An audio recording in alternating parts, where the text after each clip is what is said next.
Good morning, folks. NASA re-released their solar pole flip article. Now let me talk through this situation while the Goddard SVS runs a beast in the background. Green on top to start, but not for long in this animation. Solar poles flip every cycle for a complete flipping cycle of 22 years. The flips come at solar maximum, and after a precipitous drop in the magnetic fields, they'll reappear on the other side to complete the max. For those tracking sunspot numbers over longer scales, the dip between double peak maximums usually contains that pole flip. Given that, we should expect a few more brief 1 to 2 week upticks that we've seen trying to make up for an otherwise absolute solar quiet. This should come the first few months after the flip is complete. Right now we're in the process of the transition. Few important notes. Obviously, if this happens every 11 years, it's not anything to be afraid of like some folks are claiming online. Just needs to be put into context, as the fields flip and the strength temporarily weakens before bouncing back. The last few cycles have not bounced back as much. We've reported the solar magnetic shutdown, now in its 5th decade here and on our website for 2 years now. If you've watched Climate number 3, you saw for the first time the world's experts now saying the exact same thing within the last 2 to 3 months. The sun's fields will reverse again soon. Let's jump to the boys. Got a deviation near Japan? Or do we? Folks, this is a baby buoy, newly placed, and as always, they begin their lives in event mode as they get settled and ready. Extreme climate swings is one of our taglines, and the tropical seasons here could not do a better job showing that disparity, or extremes of weather across the world. The Atlantic season was quiet, unlike her counterpart on the other side of the states. Accumulation in Brazil finally caught up with the tributary system, and we do have some moderate flood reports. Largest storm surge in 60 years just struck England. The weather throughout the area is borderline disaster.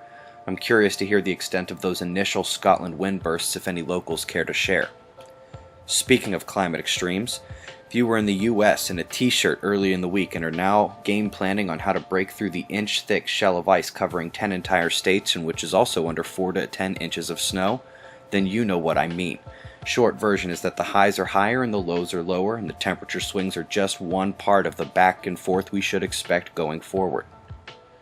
New exoplanet number 2000 something. So what's the big deal? It's 650 AU away from its star, and it's not some little icy body. It's a substantial planet. These scientists are baffled how it got there, as it definitely should not have formed in that area. Well, can any Starwater students help their confusion and remember what the Harvard-Smithsonian Center for Astrophysics said about stars capturing rogue planets? I bet you can. Great googly moogly. Is that ISON? What's up, little guy? Have a good trip. What's left of you. Today's website audio files will include a full breakdown of the ISON rumors still flying, the meteorite discussions that are ludicrous, and the ones that are completely legit. There are a few. Solar wind metrics dropping after the plateau last night. Speed and density showed brief uptick, but it has waned completely. KP is quiet, and even the sensitive meters only show mild disturbance to our magnetosphere. GOES shows we took an M flare this morning, lowest M flare we can get, and there's no significant CME associated. Doesn't even appear to have genesis in an active region. The central development still got my attention with bipolarity mixing potential just behind the leading positively polarized umbra. Limb incomers will be good to diagnose if they don't decay. The CME from the filament eruption we saw yesterday will indeed hit Earth's magnetosphere and will indeed be moderate sized at best. After the coronal field shut, we took no quakes, shaking starting to come back in some of the usual suspect locations, and doing so as the field is popping back open for the moment now. Watch the end there. Got shots of our star to close? Eyes open. No fear, it's 6:30 a.m. Eastern Time, and that's the news. Be safe, everyone.